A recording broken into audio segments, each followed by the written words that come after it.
Hey, did you know we're also on Spotify? You can listen to No Offsides on Spotify while you're busting out reps in the gym, driving to your next tournament, mowing the lawn to gain brownie points with your wife because you're always gone at tournaments, or while you're getting in some much needed shooting and stick handling practice. So if you're into multitasking, make sure to follow us on Spotify, where you can listen to all of our awesome content on the Spotify app. What's up, Rink Rats? It's Woody. I'm here to tell you that this week's episode is brought to you by Champion Hockey. If you're looking for quality wheels, sticks, bags, and apparel, then look no further. Champion Hockey has everything you need to look and play like a champion. Check out top-of-the-line Legacy Series sticks and wheels and upgrade your game without breaking the bank. Go to champion.hockey to purchase your gear now, and make sure to check out Champion on Instagram at Champion Hockey to stay updated with products and events. Champion Hockey. Look like a champion. No offside. Welcome back for another episode of No Offsides, sponsored by Champion Hockey. I'm Dan Dean here with my partner Justin Wood.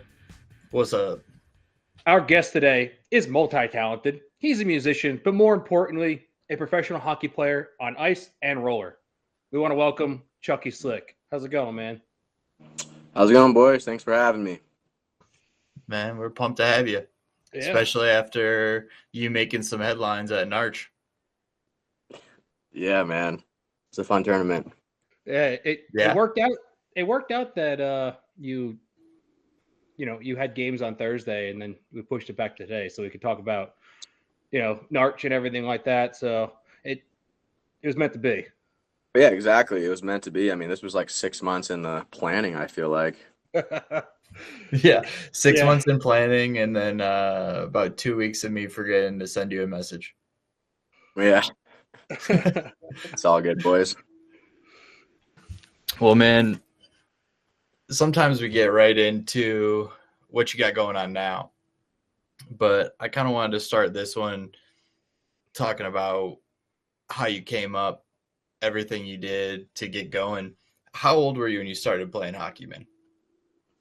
All right, so I was 3 years old, and I was playing on a concrete slab here in a park about 10 minutes north of Mexico, and there was no boards, and the nets were not even hockey nets. They were just like a metal fence, like a cage fence, and it was just like a straight line, so you just had to hit the fence. It wasn't even like – didn't have any angles, just a straight piece of fence.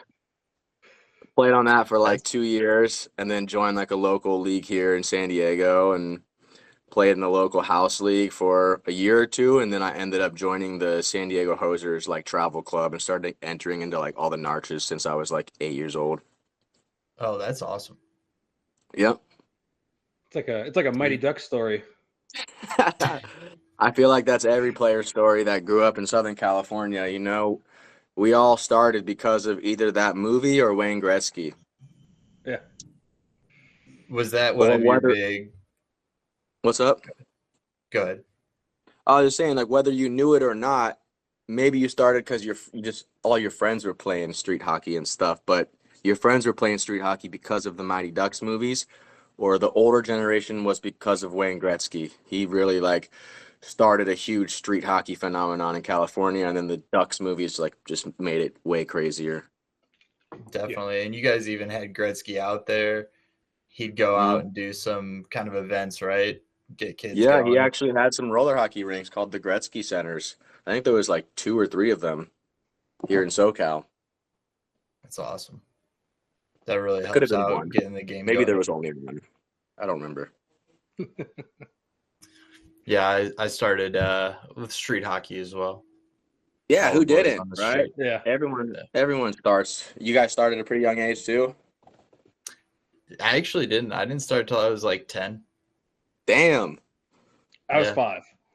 All right. I started at 10, pretty- and then I was like, what the hell? How have I been missing out on this? What were we doing? What were we doing before that? Like t-ball and stuff? Soccer and baseball. Soccer, baseball, classics. Yeah. Yeah, exactly. My parents being like, I don't really want to pay for that equipment. Yeah, understandable. But you also got going at a young age, being able to play for Team USA, right? The roller hockey team. Yep. Yeah, in 2015, I went to Argentina. So I was 23. Okay. That's Went sweet. to Argentina and then went to Italy the year after that. The Argentina one, you played with your younger brother, right? Yeah, my brother Eric was there. Yeah, that was a really fun tournament. Really sick location, man. Tell me about It that. was it was in a town called Rosario, and it's like the hometown of Lionel Messi, and just everything you'd expect from Argentina, like just flags everywhere, like really passionate people. You could just tell just by walking around how much they loved soccer, and just all the bars were decorated with Messi and soccer stuff, and the arena was like just in the middle of the city, and it looked like a kind of like a almost like a coliseum, kind of just stone thing from the outside. All the seating in there was just like old stone, and people could just pour in from the street and watch games. And yeah, it was really fun. We ended up playing against Argentina one game, and they packed the whole fucking place. It was like 3 to 5,000 people there, just That's it. crazy art. We couldn't even you could not hear yourself think during that game. Classic. They score the first goal and they blow the roof off the place.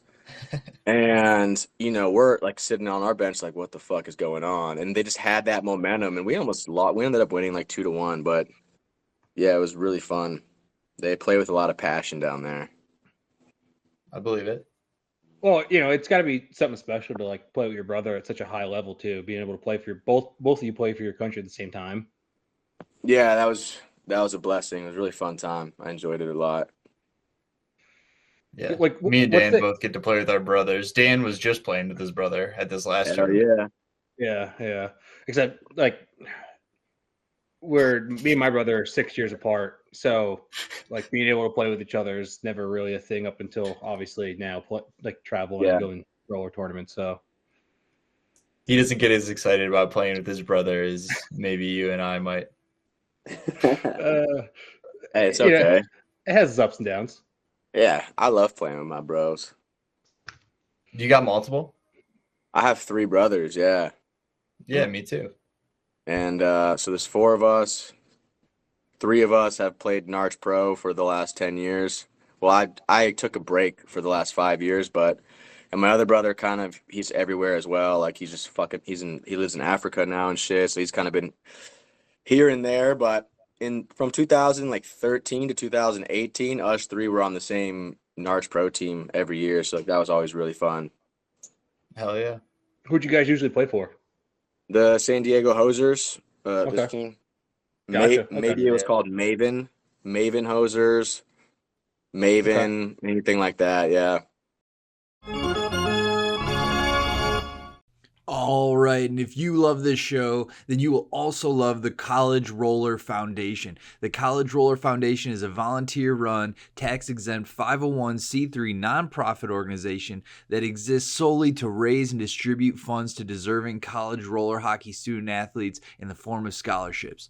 The College Roller Foundation isn't a tournament series, league, championship, governing body, or sanctioning agency, but rather works with partners to host events to raise and distribute all those dollar bills to roller players who also like to get their academia on. By raising money through donations and divvying out these scholarships to the players, the College Roller Foundation seeks to grow the game of roller in college. And if you're interested in finding more info, helping out, or donating, please visit www.collegerollerfoundation.com and make sure to follow them on Instagram at College Roller Foundation. College Roller Foundation, growing the roller game one scholarship at a time. It's time to join a revolution in roller with US Roller Cup, a premier roller hockey tournament series. The US Roller Cup is led by a passion for the sport. US Roller Cup is driven to create an unparalleled experience for players, fans, and coaches alike. With a focus on promoting roller hockey at all levels from youth to professional, we are committed to growing the game and fostering a sense of community within the roller hockey world. To find out more information, find tournaments near you, or to sign up for an upcoming tournament, go to www.usrollercup.com and be sure to follow USRC on Instagram at US Roller Cup. US Roller Cup, a revolution in roller. Yeah, just a local San Diego team full of boys that, it's actually the oldest club in pro roller hockey. They started Darren Goodwin. You're familiar with Darren, right? Yeah. Mm-hmm. He played for the Hosers growing up. They had been a pro team since like I want to say very early 90s. And they've been at all the Narches, all of that forever. And they just carried on the tradition until I was a kid, and I played for them growing up. My Hosers team, we had John Parker, Buffalo Sabres draft pick, CJ Ruedel, Pittsburgh Penguins Stanley Cup champ, JT Osborne. We had a stacked little team of San Diego kids. We've always had so much talent in San Diego.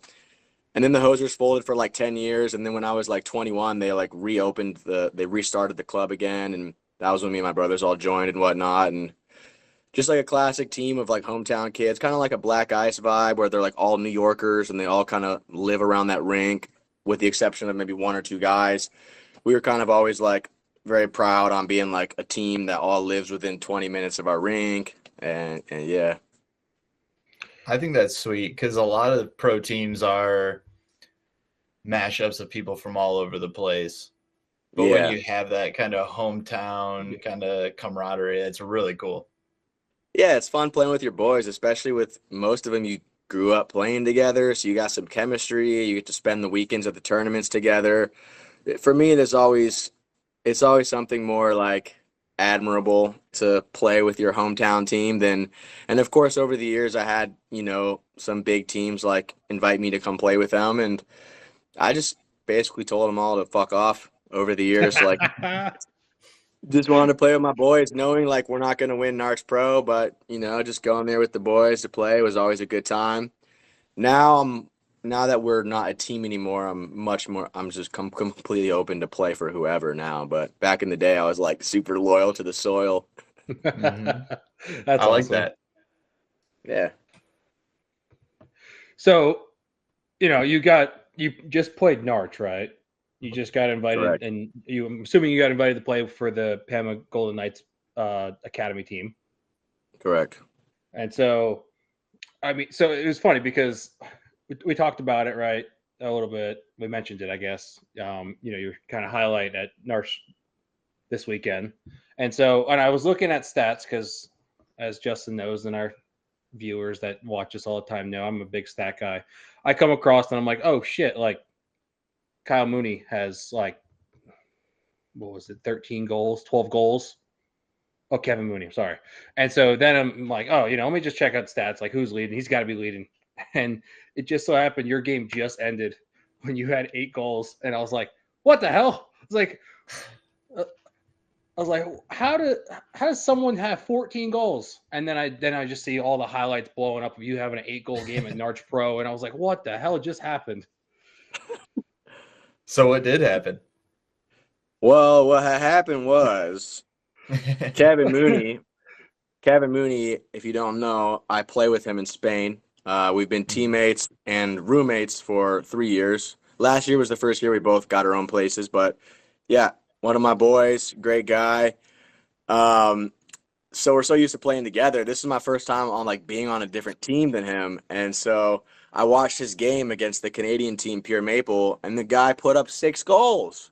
And I was pissed. I was like, hell nah. Because I had the Canadian team the next game, and I was just like, I told Kevin after the game, I said, I'm not going to let that slide, right? Mm-hmm. And so I just had some motivation to go off that game because, come on, he got a double hat trick. That's pretty sick. And in my opinion, he's one of the best players in the world. So I had to, I just had a little bit of extra chip on my shoulder that game, and it worked out for me, I guess. That's awesome. Yeah. That's got to be, I mean, I don't know all the stats from over the years, but that's got to be one of the highest goals per guy in a game for Narch. Yeah, I don't know. It could be. Yeah, I don't think I've ever.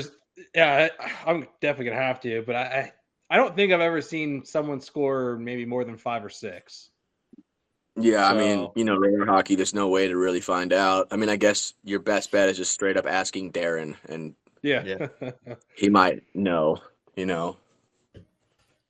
I would It'd be pretty nice, though, to be able to put your name up in lights a little bit as most goals for a guy. Yeah, I guess, it's whatever. I mean, you look at it, right, and you go, because I don't know. I don't know. I haven't, rosters haven't been released yet, but were or are you going to PAMA? Am I going to play for Palma in the future? Well, I mean, are you going to the PAMA State Wars? Oh, you mean the Palma Pro like State Wars tournament? Yeah. So I wasn't planning on it, but after this weekend at Narch, I got approached by various teams to hop on their squad. So I got some pretty good offers. Today I've been kind of talking to all of them, just kind of seeing like what's the deal, because some teams are willing to cover flights and hotels. Some teams are willing to cover one thing and not the other. Some teams maybe are covering everything. Like one team that offered me, they're covering everything, but they have like 12 players on the roster already. And I was like, I'm not saying I'm going to be the 13th guy. I'm sure I'll fit into the lineup, but that means like one of you, some guy that I don't even know, like is probably getting the boot or just gets benched. And I was like, I don't want to be that guy. So it's like every team has its things, and I'm spending the whole day today kind of talking to them and just seeing what's the best fit, and then probably going to pull the trigger on picking someone by tonight. So I think I'm going to go to State Wars. Not 100% yet, but going to Narch this weekend kind of like got me excited about hockey in the States again. Yeah. Because I haven't played Narch since 2018 or any roller hockey in the States for that matter.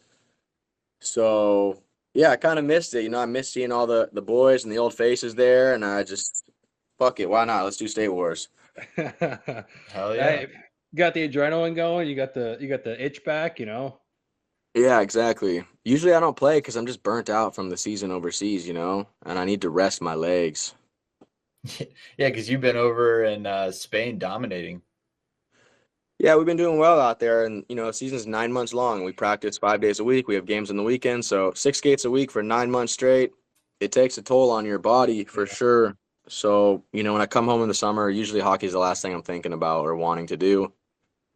But yeah, after the weekend, I realized I fucking missed it. Hell yeah.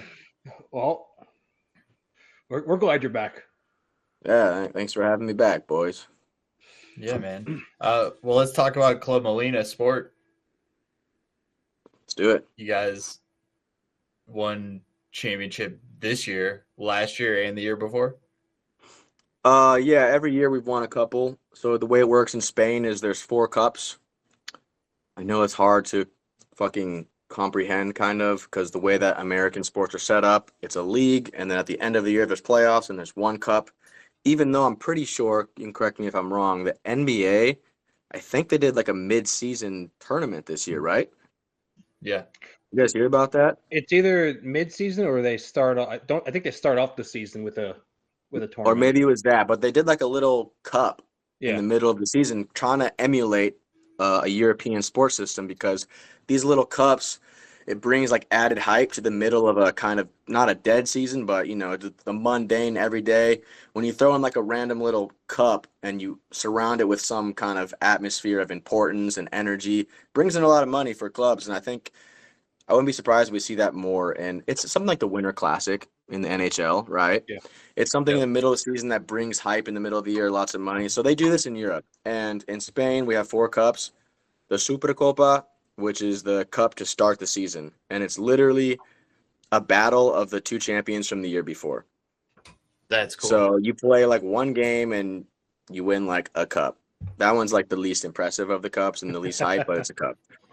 The second cup is the Copa del Rey, which is arguably the biggest in Spain. It stands for the King's Cup, and they've been doing it in Spain for hundreds of years for like the royal family, the king and the queen.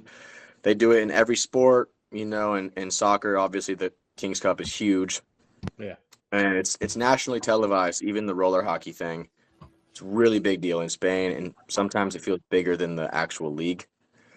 After that, you have the Copa del Rey, which is the European Cup, and then the league finals. So there's 4 cups, and this year with Molina, we won all 4, which was pretty historical. That's sick. Yeah, I don't think it's ever been done before, so it was a really, really good season for the boys. Now, the Copa del Rey is the one, that's where the multiple European leagues get involved, right? No, that's the Copa Europa. Copa Europa. That's the European Cup, which that's what it translates to. But that's the one that's in a different European country every year. And then like the top 2 teams from each country that want to go. Obviously, some teams back out at last minute because of money issues or whatever. But yeah, it's just like the Champions League in soccer. You know, it's a battle of all the top teams from Europe. Is that every year or is that every so often? It's supposed to be every year, but there's been, in my 8 years in the league, there's been 2 times where it didn't happen because of financial reasons. Gotcha. It's one of those things where like whoever's hosting it has to like buy it or like pay for it. So it's like every year, no club wants to be the host because that means they have to pay for it, and they're not sure if they're able to get their money back through the snack bar and the beer and the ticket sales. Like it doesn't, you're not guaranteed to make your money back, and it's really expensive. I don't remember the exact price, but it's like 20 or 30 grand fee just to host it. Damn. And so we've had some years where teams are like, the deadline's like the tournament's a month away and we still don't even know where it's going to be yet because no one has agreed to have the tournament. Like last year we flew to Czech Republic. We didn't, and the tournament was in April and we didn't know we were going to Czech until like March. Oh, wow. Yeah. So that's crazy that you have to like sponsor it or buy your way in that way. Who are they paying? There's the federation, the basically the dudes that started the European Cup. You know, they just kind of got this monopoly, and they're the only ones doing it in Europe, and they've been doing it for 20 years, and I'm pretty sure like no one else is allowed to like branch off and start their own thing. I don't know, but it's like these 2 dudes, and it's not, I don't think it's run very well. I think they kind of do the least. Yeah. And like this year we won and we didn't even get like medals. Like it was just like they just gave us the cup and they're like, all right, fuck off. It was like Oh, no. there's just like a lot of like disorganization and stuff, but it's still cool because all the top teams from Europe are there. But I think the guys that run it just want money. So that's why that fee is like so expensive. They got yacht payments to make or something? I don't know, man. They're just guys that care more about money than the sport. Yeah. That's a bummer. And roller hockey is not the sport that needs that kind of energy. I'll tell you that right now. No. Agreed. We need more people that care about the sport. Yeah. than the money. So you're playing in Spain, right? And I know like France is like all in on roller hockey. Like they're like sponsor the sport and everything like that, and do days in their country where they close down streets in I think Paris and let people skate around the town and stuff like that. I mean, is like the Spanish government involved in the Spanish league, or is it like privately funded? Yeah, absolutely. The government in Spain is single-handedly funds most of the league. Okay. Every team, most of their operations are run on the government money. The cool thing about Spain is the government gives a lot of money to sports, whereas in America, all sports are private. You know, you start your own private clubs, and it's, you know, you pay your parents when you're a kid pay the fee for the season, and that's how it's run. Whereas in Spain, it's from the government, and the government supports sports a lot in Spain. And depending on the community, it's more or less money. So, for example, in the Canary Islands where me and Kevin play, it's the poor part of Spain. It's the worst economy in Spain. The kids are more likely to get involved in street life. So the government of Spain pours more money into things like sports in the Canary Islands to kind of encourage kids to get involved in sports and get on the right path, blah, blah, blah. So that's why our team in the Canary Islands, we have the most money in Spain, and that's why they're able to attract players like Kevin Mooney and attract the top players, the Spanish players from other parts of Spain. And it's all government money. I mean, we don't charge money for tickets for our games. We don't sell stuff at our games. But the government gives him a budget of about, I don't know, you never know. But we've heard like, little rumors here and there. It's around 800 grand to $1 million operation. I mean, you're buying hotels, paying players. We're flying to every single game. It's That's really awesome. expensive to run. And the more you win, the more the government you can get more money, you know. Okay. Every year, our president goes to the government and says, "Hey, look at these cups we just won. We're doing good for the community. We're asking for 200 grand more because the more money means the more better players you can sign. And sometimes to keep your star players happy, they start asking for more money, so he needs more. And the government's really Yeah. supportive in Spain. That's awesome. So you were talking about with the Hosers wanting to kind of you have like that hometown feel that like I want to represent my hometown, right? Correct. Now being with this team and knowing how much winning and doing well with this team can help the community, do you almost feel like a revitalized sense of that, like this is your second home?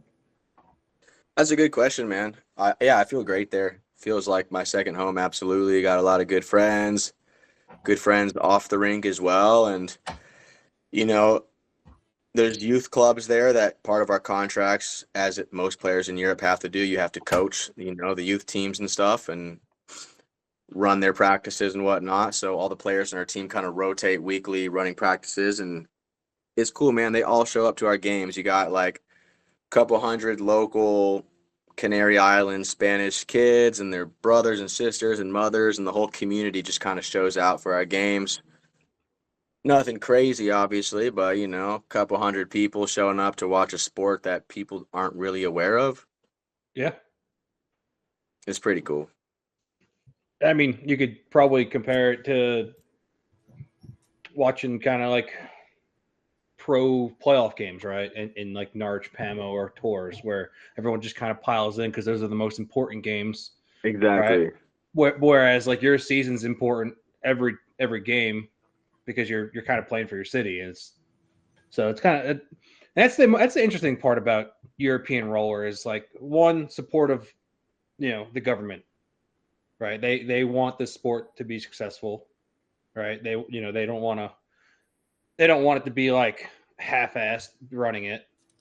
And two, there are like guys like you, right, that just go over there, play for the season, and then do their thing, and you don't see them in North America because they're pouring their heart and soul out in Europe, which is awesome. It's nice to see that more North Americans are going out to Europe to play professionally instead of kind of just playing a men's league and then just you get three big tournaments. Yeah. So there's been a lot of North Americans coming over in the past, especially since COVID. Were you over there during 2020? 2021? Yeah. I've been over there since 2017, Spain specifically. Before that, I was playing ice hockey in other parts of Europe. But since 2017, I've been in Spain. And up until 2020, there was I think in 2018, the older Di Martino brother was playing for the team in Barcelona for one season. And there was one or two more Americans around Spain and then a couple in France. But since COVID and since, in the past 5-6 years, social media has really, became just exploded, I guess. And people are starting to see that. When I first came over here, teams didn't even have Instagrams, Yeah. They had Facebooks, but yeah. If you're not friends with them on Facebook, you're never going to see their content. Where nowadays you can just come across a reel and you're like, oh, what is that? Oh, that's some French team. Oh, that looks cool. And I can just message them. It's a lot more accessible. And I think just with people sharing stuff on social media, a lot of North Americans are starting to get more interested in going overseas and playing. It's pretty cool to see. How familiar are you with Paiha? I'm not really familiar with it at all. I know it's a tournament that when I lived in Virginia, maybe I played in one or two of them.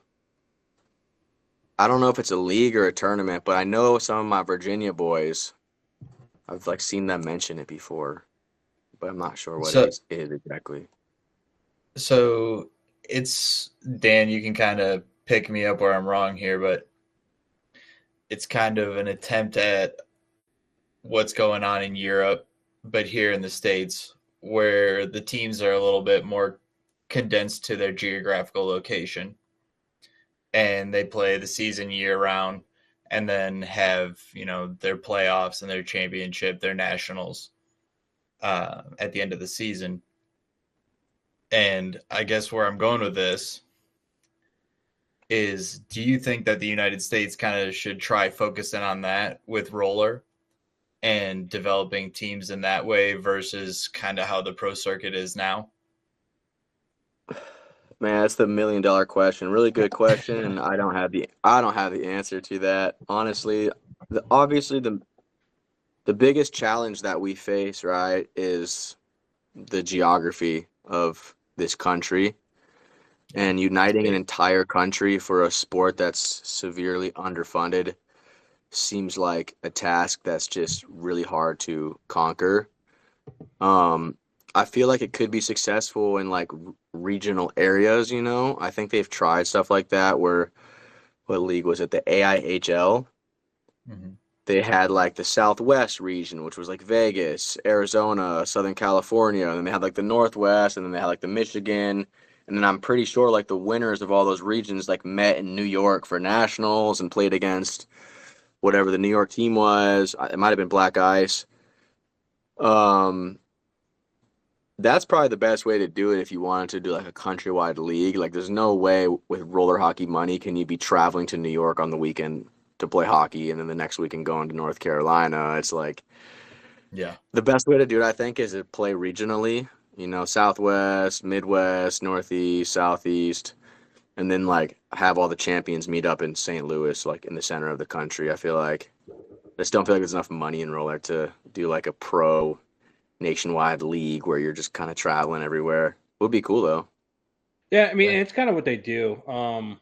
They have it's like a Colorado division, so they play out of like the four major rinks in Colorado.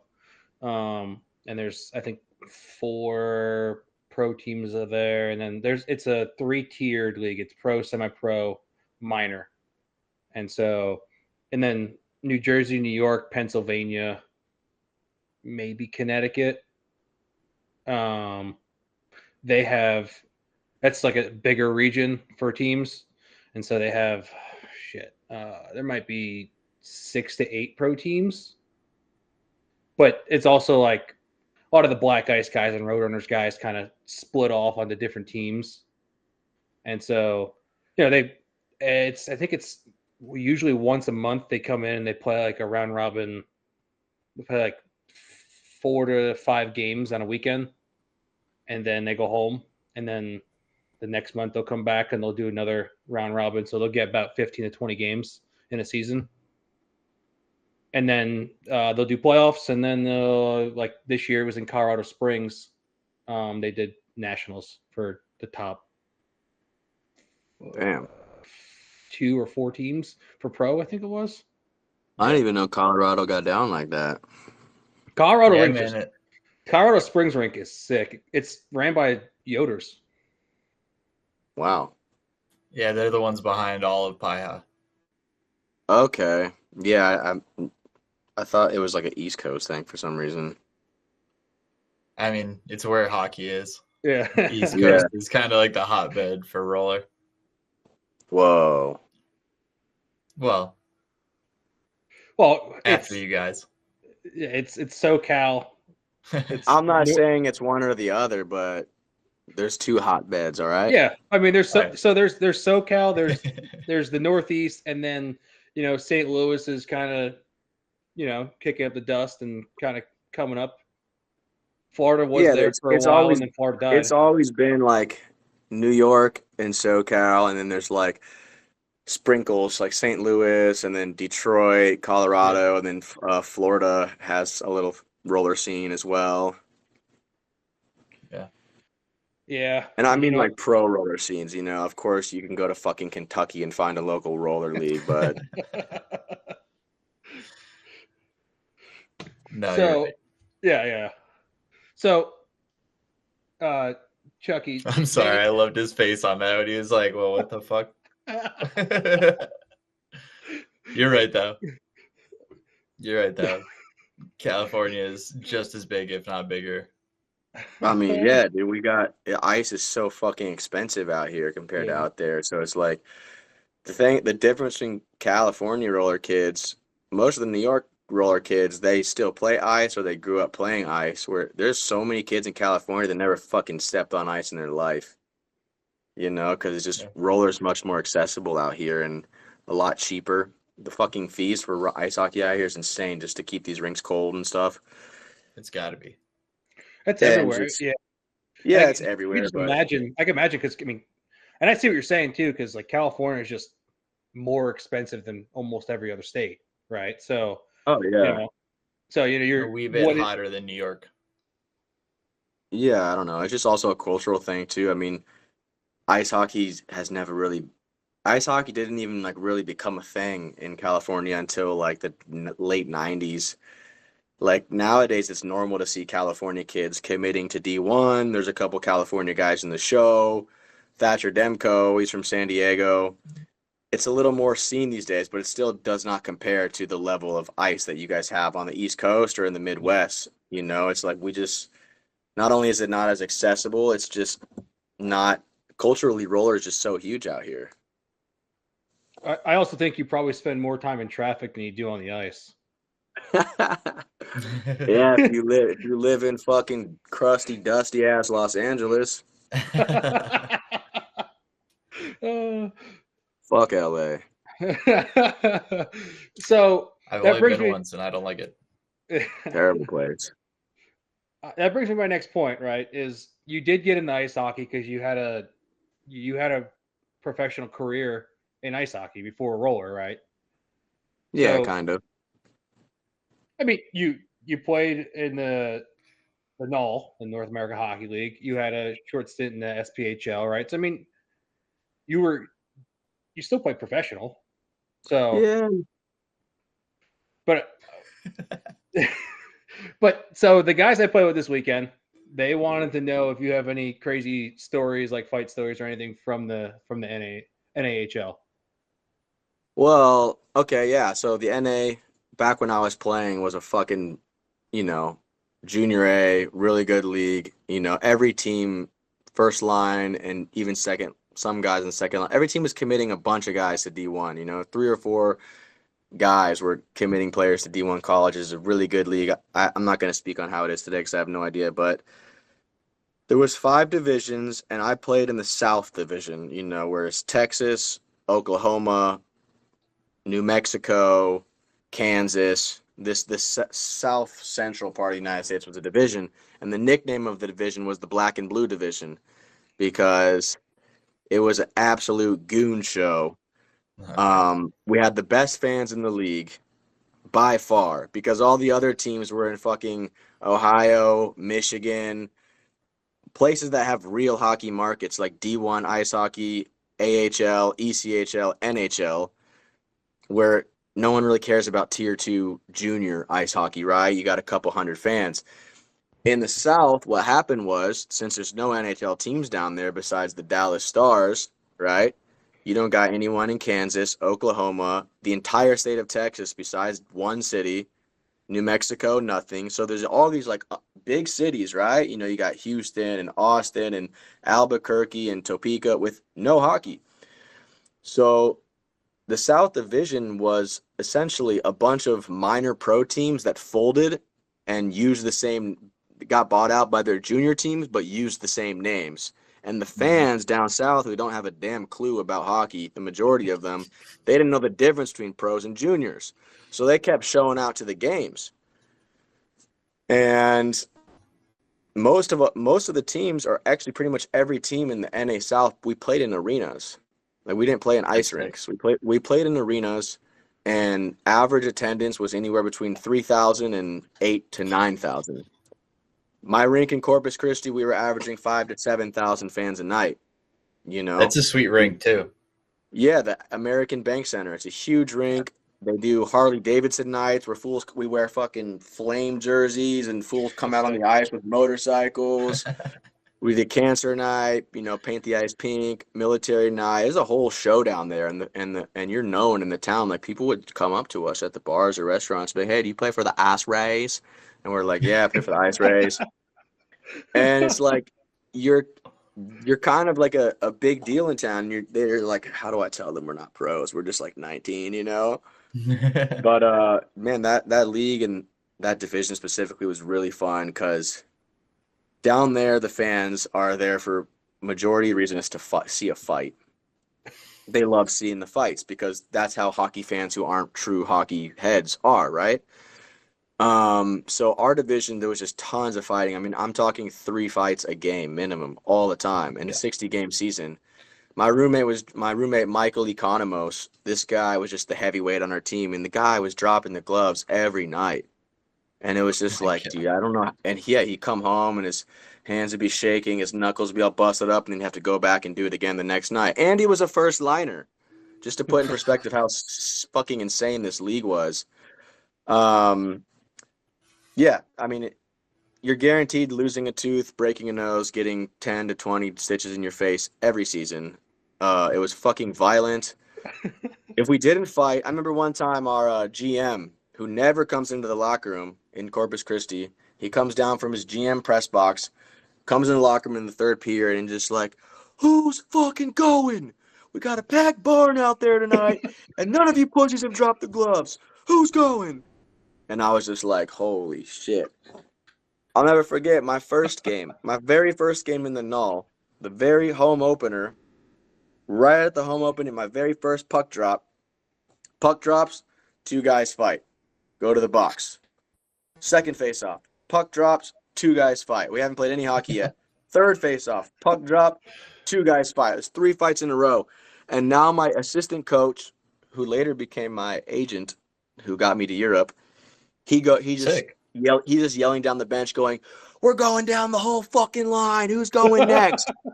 We haven't even played hockey yet, right? It was just 3 fights in a row, but that was it. No one went after that. So really crazy league. I would say, I mean, the best fight story personally I have was fighting my buddy Matt Robinson. There's a video that got a lot of views on YouTube. It got Fight of the Year on dropyourgloves.com. Hey. He was my buddy, and he got traded to another team before the deadline, and his team was coming to our barn, and it was both of our last games of juniors because we both were not making the playoffs, and it was the last game of the 3-game series, last game of both of our junior careers. Texted him before the game, and I was like, buddy, do you want to go? And he was just like, I was like, it's the last game of the season. It's going to be a packed house, 5,000 people there. It'll be fucking legendary. He was like, let's do it. And then I saw him in the warm-ups before the game, and I was like, all right, man, whatever you do, just don't break my nose and I won't break yours. Just try to avoid nose shots. And, yeah, we threw down. You could see it on YouTube. It was like a really long fight, like 30 seconds. No blocking, just rock 'em, sock 'em robots. Nice. And he fucking broke my nose, and I broke his. Oh, no. Yeah, we're both in the box smiling at each other, just covered in blood.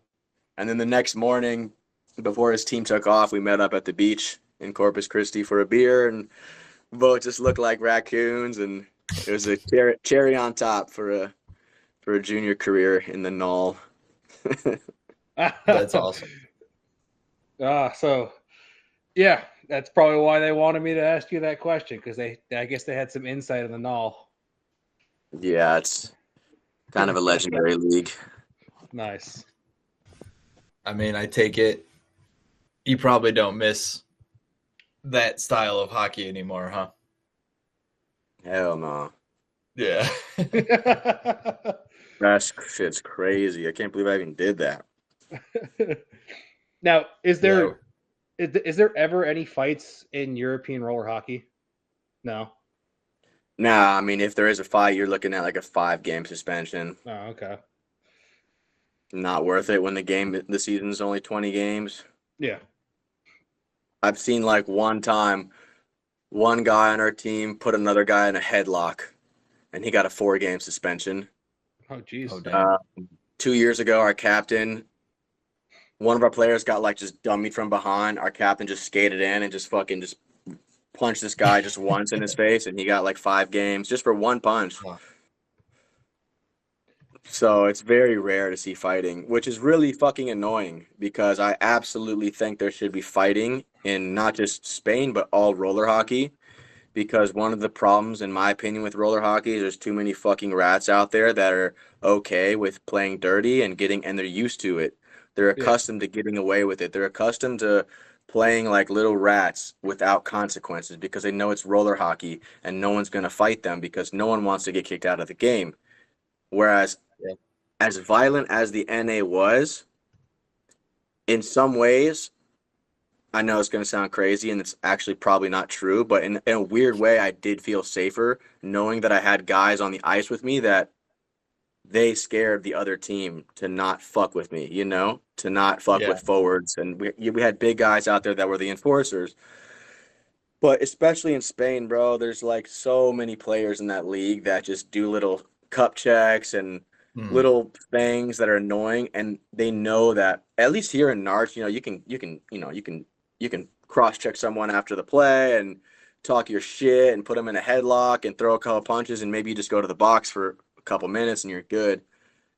In Spain, they know they're untouchable. Yeah. And I always believe that if we allowed fighting, not only would that regulate the game way more, but it also helped with the whole situation with fans. Not just in Spain, but for all roller hockey in America. That's a huge selling point for ice hockey. And roller hockey, it's a sport that doesn't have the physical side of it, and I think that is leaving a lot of fans off the table. And I don't know. I think fighting's a cool part of hockey. It's a historic tradition, and I hate to see it leaving the game slowly in ice hockey. I know it's not part of roller, but I really think fighting should be part of roller. Well, I mean, it's like you said, if the players can kind of regulate the game, then the fighting will happen, but it's not like it's going to be constantly. I mean, maybe some leagues, like you said, it will happen, but you have these guys who are getting crazy with their sticks in roller because they know they can, like you said. Yeah, because there's no hitting. Of course. There's going to be fights, of course, that have nothing to do with regulation. Once you allow fighting, of course, that's the other side of it. That is the con.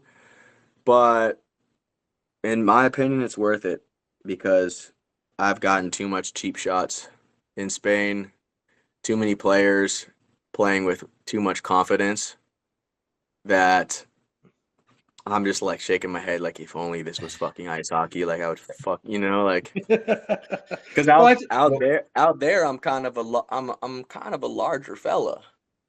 Yeah. I'm 5'10", 180 pounds. In the States, I'm a small ice hockey player. In Europe ice hockey, I'm one of the smallest guys on the team. But in roller hockey in Spain, people in Spain are a bit shorter than the average European. The average height for a male in Spain is like 5'8", around there. So I feel kind of tough out there, and sometimes I'd like to use it. Well, it sucks too because like you can't even bump into someone because they're like, yeah, you're getting a penalty. Dude, they call everything. It's so annoying. Well, and I think that also goes into the guys that you're saying is that are getting away with these kind of cup checks and cheap shit behind the play, right? Is you can't even go and like pin them on the boards and like tell them like cut the shit because then one you'll get a penalty and two, like you're saying, you might even just get a game suspension for it too. Yeah, the only thing you can do is talk shit, and even after a couple words, the ref's like, "Hey, chill." So like, they do this shit, but like I don't want to talk shit because I got to talk in Spanish, and like in the heat of the moment, it's like you're not always thinking clearly in your second language, and I'd rather just punch you in the face. Sends a message way better than speaking my broken Spanish in a game. Yeah. Yeah, I mean, it's fun to think about what that would look like, bringing a little bit more aggression back into roller, and especially if you started here in the States and let it kind of try to bleed over there if it would. How much do you think that would change the standard play of roller in the States of going in setting up behind the net, kind of hiding. If people started fighting people and roller here, do you think that someone would go set up behind the net and someone would just go grab them and Dude, beat I would shit out of them? literally, if I saw a dude sitting behind the net for more than 5 seconds, I would back up and then I would just skate full speed and Superman dive over the goalie and just grab him. That shit was pissing me off so much at Narch this weekend, and I totally forgot about that because I haven't been there in many years. They don't really set up behind the net in Europe. The rinks are really small, so you can kind of just chase a guy out of the net, and your next guy's already on him. Yeah. Of course, people use the net to kind of stop for a second, and you're in front. You're playing a little cat and mouse, but they don't sit there, right? We had this one game in Narch this week, and I don't remember who it was against, but they killed like 10 minutes off the clock just by standing behind the net. Like this one kid was just sitting there. He was like, 18 years old. And then, after like 10 seconds, the ref goes like, move it. And then he literally just skates like to the corner, but then his buddy goes behind the net, and then he passes it to his buddy behind the net. And then his buddy sits there for 10, 20 seconds. The ref's like, move it. And then they skate up, 10 feet, and then they just cut back behind the net. And they did that for like 10 minutes. And, dude, in my head, I was like, dude, this is so fucking lame. Yeah, I didn't catch all the games, but I watched a couple with the Canadian teams playing. And I know that's not really in their mindset to play that way. Do you think that having the full rink here in the States is good, or do you think that the United States should embrace smaller rinks?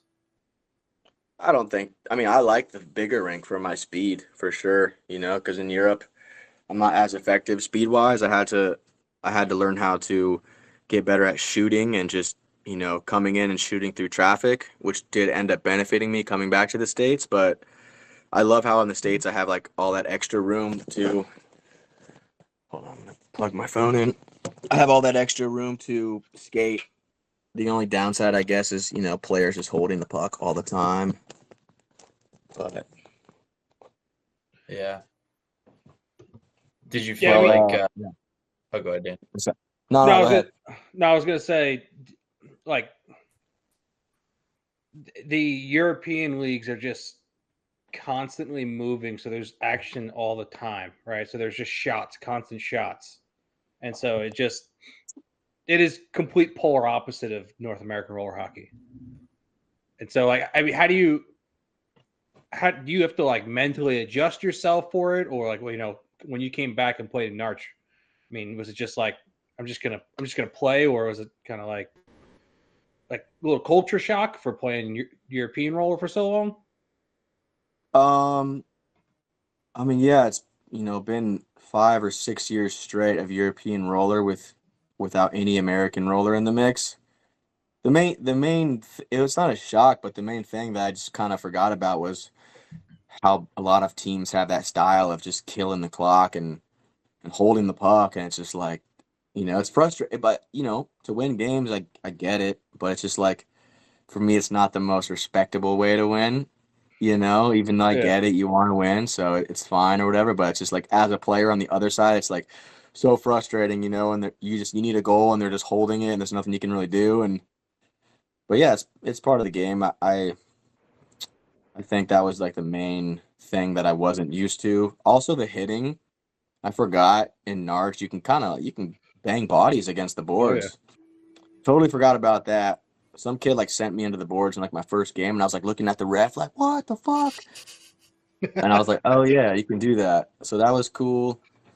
The nets being bigger was, I haven't shot on American size net in many years, so that I think ended up helping me, because the nets in Europe are about the nets in Europe are about 6 inches shorter and also more narrow, and the posts are much more fat.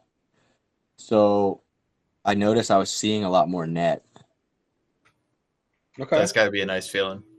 Yeah, and shooting on a small net for so many years, it actually really helps you, because you have to learn how to find the pockets, because there's a lot less net when you see a goalie in the European net, and it really helps you develop your accuracy. So I think that actually was a positive returning to Narch. Okay. Did you end up embracing the physicality after that first game? Yeah, I mean, I'm not a physical roller player. I'm not banging bodies or anything, but I got used to it after a couple of games of like people trying to hit me along the boards and shit. Very cool. I can't remember your schedule. Did you guys play Black Ice at all? Yeah, we played Black Ice the first game. Well, and that's what I thought because I couldn't remember. But if you're playing against PJ DiMartino, you're getting banged. Yeah, he does that that. man, oh, that man loves putting people into the boards. I don't think he put me into the boards though. I wasn't getting hit too much, to be honest. I only got hit like twice the whole tourney. You're too slippery. Yeah, I'm a little slippery out there. I'm like a salamander, bro. I'm just fucking. I'm slimy. It's hard to get me. Oh. Well, you're talking about when you're in the season, you guys are skating a bunch, you're practicing a bunch. What are those practices like? The first 10 minutes is just, a couple warm-up drills to get the goalies going, and then after that it's different every day, but we'll sometimes, bring one net over and play like half rink 3-on-3 or 2-on-2, like little mini games.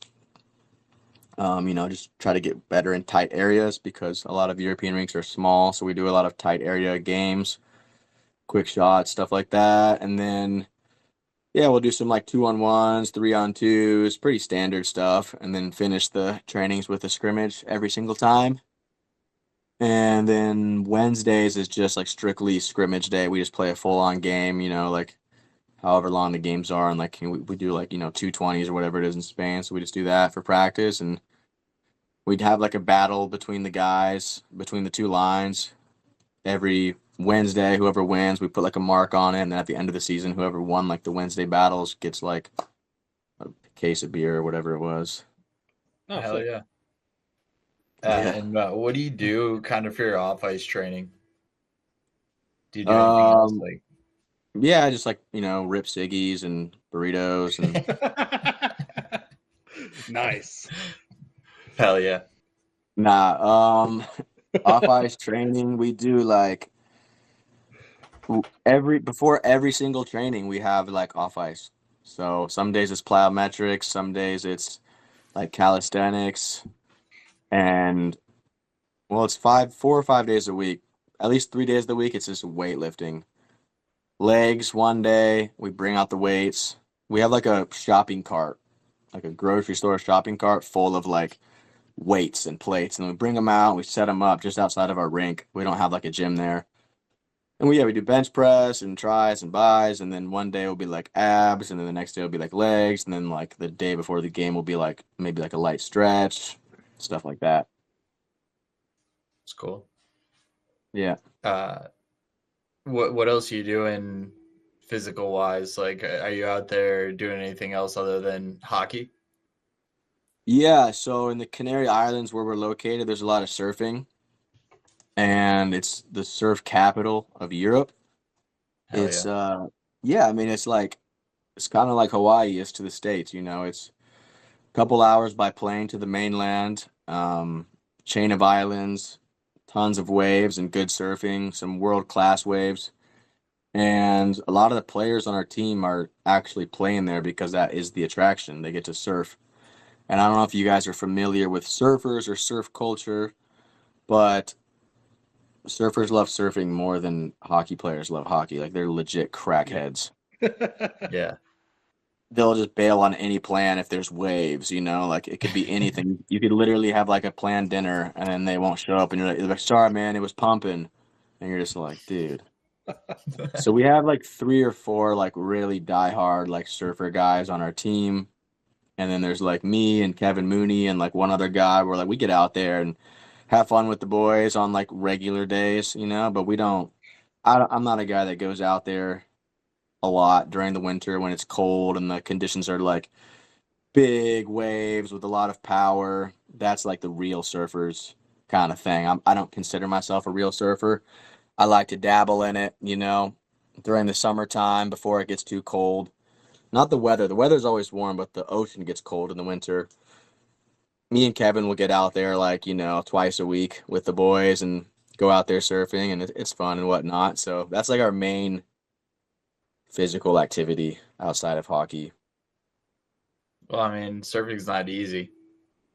It's not, man. It's very humbling. It's very, very, very difficult sport. I mean, I had, growing up in Southern California, I'm not a stranger to it. Everyone did it growing up here, or at least tried it, and I was one of the guys who tried it. And every time I tried it, I was like, "What the fuck? Fuck this! I'm gonna stick to hockey." And then the next summer, your friends are like, "Hey, we're going out. Like, let's grab our boards and go." It's like, "All right, let's go." And then you go out and you just get fucked up again. And then you're like, dude, okay, you don't do it for I was always like that. I would go once or twice a summer, try to get into it, and just get fucking pumped every time. And I'd be like, dude, this sport is, people don't realize, like, then you just go out there and catch waves, right? You got to get out there first. Yeah. You don't realize, if you've ever been surfing, if it's like a good sized day or strong, getting out there and just ducking under the wave, and then the waves keep coming. It's literally water pushing you to the beach, and you're trying to push out. The upper body shoulder workout, after, a couple minutes, it starts to burn. So then you start giving up, and you're like, I can't paddle anymore. But the second you stop paddling, it starts pushing you closer to shore. So it's like, and then some of the waves are coming in, and they're landing right on your head. So you're getting fucking tossed around and fucked up, and then you got to find your board again. And it's like, it's a very humbling sport. Is there anything from surfing that you feel like carries over to hockey? Something that you've learned from surfing that affects your hockey? Nah, not really, because I'm not surfing that much, to be honest. All right.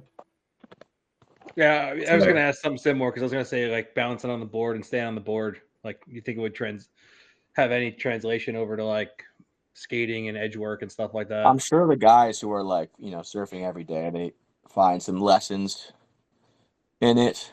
But, yeah, I don't know. It's just a nice escape. When you get out there in the water, it's kind of like meditative, and it's kind of like stepping on the floor for hockey, but in like a more natural way. Obviously, you're connected to Mother Nature more. So, yeah, it's really nice. No, yeah, instead of getting pummeled by waves at 19, you're getting pummeled by goons in the NA. Exactly, dude. And I would take goons every day over waves. I've almost died out there in the ocean, man. The ocean is a very scary place. Yeah, dude, I've tried surfing once. It's not a safe sport. If you don't know what you're doing, it can be very dangerous. There's rip currents. And you don't realize your only line of safety is your board, which is connected to a fucking leash, which is slimmer than your pinky. And when the wave crashes and it pulls your board and it yanks on your leg, over time it's very common for your leash to snap. And when your leash snaps, you're in the fucking ocean alone, and you're out past the swimming point, right? Because the surfing point is you go out past where people swim, and you go to where the waves are breaking. It's not easy to get into the shore from out there because there's fucking rips. And that's how surfers die all the time, is because they're just tired of trying to swim to the shore, and they're stuck in a rip, and they don't have their board anymore, and they just drown, right? That's shit scary as hell. Yeah, I'll stay in the dry land. Right? And then you got sharks and jellyfish and rocks, and there's so much shit that can go wrong. I respect that sport so much. Very cool. Yeah. I would say being humbled is the main lesson I learned from it. Definitely fair. Yeah. I was all I did was skimboard when I was younger. Face plant into the sand. Oh yeah. The classic, just running full speed, drop the board. Right when you put your feet on, the board just gets stuck and you go forward. Who hasn't lived that experience? If they haven't, they should. Yeah, I remember, you guys are probably like similar in age to me. I remember growing up when the skimboard fad took over. Mm-hmm. It was a big thing there for a couple summers. Yeah. I would say, what years was that? Like early 2000s? Yeah. MTV 2005, 2008, somewhere around there. I don't really remember. Oh, yeah. Well, and being from Jersey, too, like, they don't have crazy waves, so like no one's Yeah. really surfing on the beaches over there. I mean, yeah, you have the ocean, whatever, but it's nothing anywhere like Cali, right? And so They do got some surf there though when there's a swell. yeah. You know, you get the crazy people that are like, "Oh, hurricane's coming! Let's get out to the beach." Yeah. So But you guys skimboard a lot there. yeah, you know, a lot of people just grab their skimboard and because some of the beaches just aren't well maintained either in Jersey. So, or they're you just guys have like tons of beaches though, right? yeah, but in the summer they're just jam packed with New Yorkers. Yeah, goddamn New Yorkers. You guys hate New Yorkers? Yeah, they clog up. New Yorkers. They clog up our interstates. Just like we hate people from LA and San Diego. There you go. Yeah, I heard you guys got the good pizza in New Jersey. New Jersey, New York, man, nothing beats it. Now the Just people ripping from slice. yeah, people from Chicago be like, "Oh, Chicago deep dish." It's like, keep your deep dish, man. I don't even know what the fuck is deep dish. Is it just like a thick crust? If you've ever you've had lasagna before, right? Yeah, I think I know what deep dish is. Like Yeah. I've seen it in like a DiGiorno package or something. It's just a square pizza, but it's super thick. That sounds awful. I don't want that. I want my pizza to be nice and thin. Crispy. Yeah, European style. They got good pizza over there in Spain? Yeah, of course, man. All over Europe, they have Italian, like real Napolitan style pizza, which is basically just, very thin crust. And yeah, it's great. It's just Italians from all over, Italians just kind of live everywhere in Europe, just like they do in the States. They're just everywhere. And all the pizzerias in Spain, it's just like opened by real Italians, like from Naples or from Rome. And they're making the same shit they would make back home. And it's fucking delicious, man. I really love it. Now, besides pizza, what's your go-to meal in Spain? I thought you were gonna say in general because I'm from San Diego and we be killing the Mexican food down here. That's what we're famous for, and that's my go-to favorite in California. But in Spain, yeah, probably my go-to meal. Dude, probably the pizza. Yeah. It's very like we got everything that we have here in the States now. The world has gotten very small in the last 20 years and very internationalized. It's kind of sad. It is kind of sad though. You can't just go to a small Greek village now and just get every restaurant is just only Greek food. It's like you show up and there's a fucking smash burger place below your Airbnb. I know, dude. I hate that personally. And they bring out your smash burger and there's like a fucking knife going right through the middle, and it's like everything has just gotten gentrified and internationalized. I'm on the Canary Islands, a chain of islands off the coast of Morocco, and in my neighborhood we got a Subway, a KFC, a McDonald's, a Taco Bell, 4 pizzerias, fucking smash burger joints, poke, acai bowls. If you want to find, like when people visit, my friends from family from the States, like, oh, I want to try some Spanish food. I'm like, I have to look on Google Maps for a Spanish traditional restaurant because I don't even know where the fuck you can find that. It's almost like it is a bummer. It's almost like the native foods of a lot of these European countries have completely died, and there's the restaurants that keep them open is strictly for like tourist reasons. Like, hey, try traditional. Obviously, Italian food is everywhere, but like if you go to a country like, Ukraine. You're gonna want to, or like I was in Bulgaria, and I had to Google like traditional Bulgarian food, and I had to walk like 20 minutes to a place that was the closest to me because everywhere else was just pizza, burgers, sandwiches, just the classics that you can find everywhere in the world now. Kind of sad, but also kind of nice for a Western person to have the convenience of American boy ripping a burger wherever I want. slinging down some Taco Bell and then regretting it later. Dude, I slanged some down at Narch 3 a.m. before my final day. How'd that go? Well, it was the day. It was right after I played that Canadian team actually, and then I thought the tournament was over because we were like not in playoffs. So I was at the beer garden. I was like ripping a couple beers, and I was starting to get like hungry from after you have a couple beers and play hockey, And then there was a game going on, and in that game, some things needed to happen for us to get invited to the play-in game. Yeah. And those things ended up happening, and I guess they weren't supposed to happen. And we were kind of like, oh fuck, we're playing tonight at we had like an 11:30 game, and we were in the beer garden at like 8. So like, oh fuck, we got another game. It was against OC Blades, and if we won, we would have made it into playoffs. So, fuck, we lost, and then went to the beer garden again, and then by that point, I just played 2 games, had a bunch of beers, and I was just like so fucking hungry. And I was driving home to my buddy's place in Irvine. It was like we left the beer garden at like 2:30 in the morning, and I just see this lit up place on the side of the road, and it was fucking Taco Bell in all her glory. Pulled up, copped the beefy 5-layer burrito. Just back home, just laying on my buddy's bed, ripping a fucking Taco Bell burrito. Like, what the fuck? That's nice. Yeah. That's roller hockey, that. man.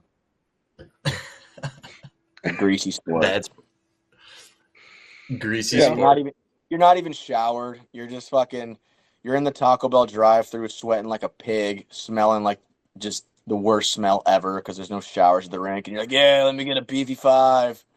It's just disgusting. No birds are attracted to that. That's why it's just such a great tournament for the fellas. It's just about the boys at that point. I don't know how some guys invite their girlfriends to the tournaments. My girlfriend would break up with me instantly. Oh, dude. She'd be like, I've never seen you this level of disgusting until. I like that. Yeah. That is roller hockey. That's a good way to put it. Yeah. I mean, East Coast, you guys play in some of your places are like ice rinks. So they have like locker rooms with showers.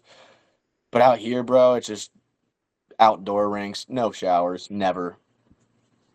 Terrible. Nah, I complain about that all the time, actually. Oh, so you have that problem where you're at?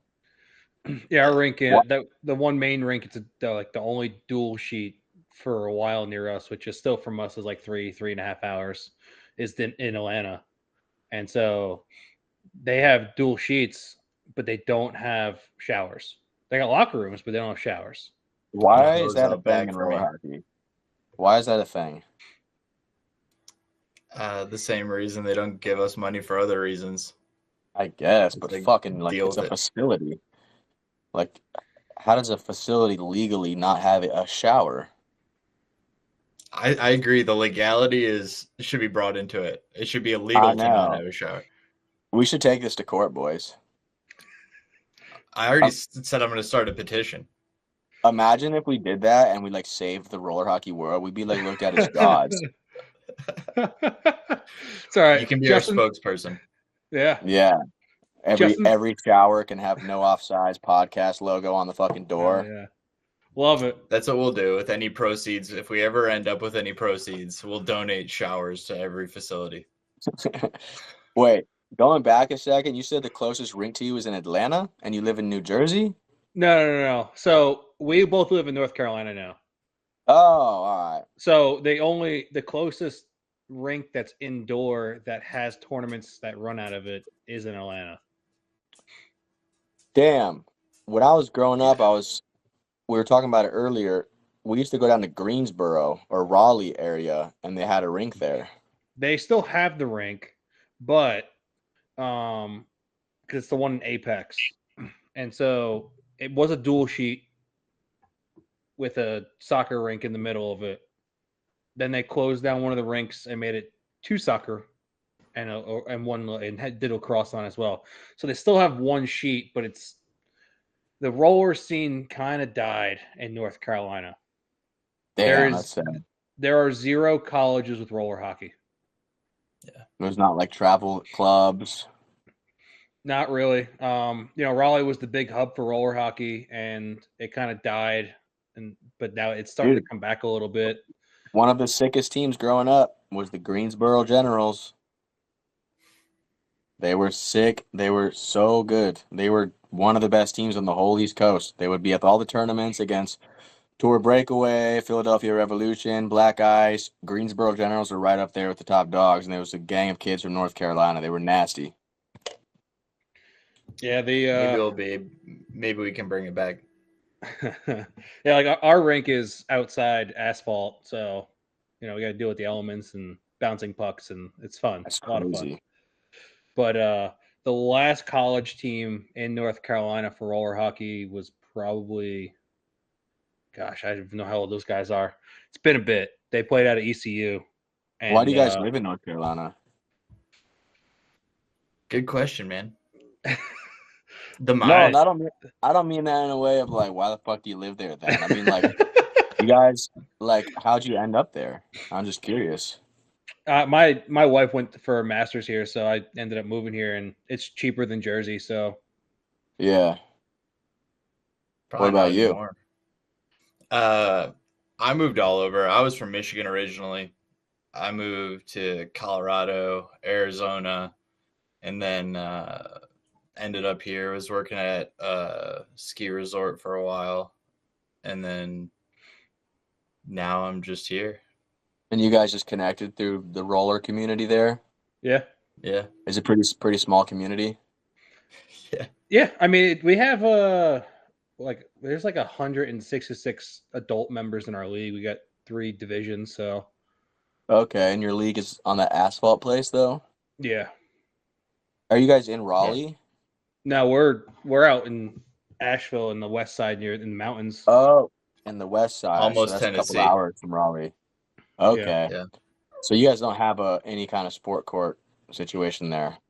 There is one we're working. We have a rink, but we're working on it. But the closest rink's in like a little over an hour away, but there is no roller scene out of it because it's so expensive to rent the rink that no one wants to fork over the money. And also, so what are you guys going to do? Well, our league bought a rink that closed down, so we have a rink with boards and tile and goal. We have goals and everything. We just can't find a building to put it in. Okay, so you have the tile and you have the boards, you have everything you need. So you guys need a building. Yeah. Yep. And that's the current mission. Yep. Yes, sir. So you guys are like looking in Asheville, like industrial areas to. Yep. Damn. Good luck with that. Yeah. Thanks, man. Yeah. And it's such a touristy destination area here that real estate's kind of crazy here. So we have to look on the out. Yeah, we got. I've never heard anyone say, "Let's go to Asheville." Listen, it was the beer capital of the world for a few years. No offense. No, it's cool. I heard North Carolina in general. I mean, I've been there when I was really young, but I know North Carolina, the Carolinas in general are popping off as of lately, real estate wise, and a lot of people are moving there. I mean, I know it's beautiful. It's East Coast. They both the Carolinas. There's beaches and it's good weather. I'm pretty sure my grandpa just moved there from Florida. I've heard great things about the Carolinas. Yeah, well, if we ever get the dream of a nice sports facility where we can put up 3 rinks and host a tournament, maybe we can get you and some of these pro teams out here. I mean, as long as you guys got a shower in the facility, I'm there. You think, dude, I won't let it happen. I won't let there not be a shower. Listen, if you do let it happen, there'll be some legal issues popping up. I'll have to speak with my lawyer and file a lawsuit. We're on the same side with this. Justin, there'll at least be a hose, right?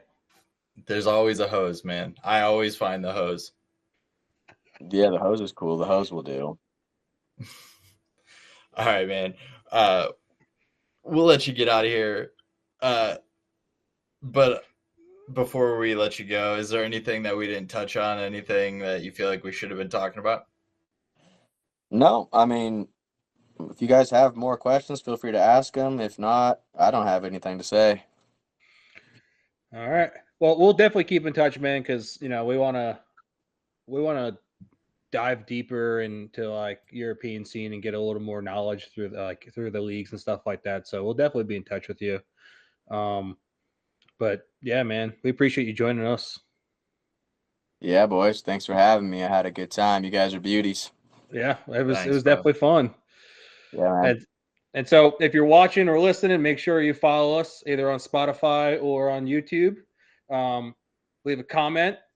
And if you're forechecking roller hockey, dole it up because there's no offsides. I'm Dan Dean. I'm Justin Wood. Chucky, thanks for joining us, man. Appreciate you. Yeah, cheers, boys. Peace. Peace. No offside.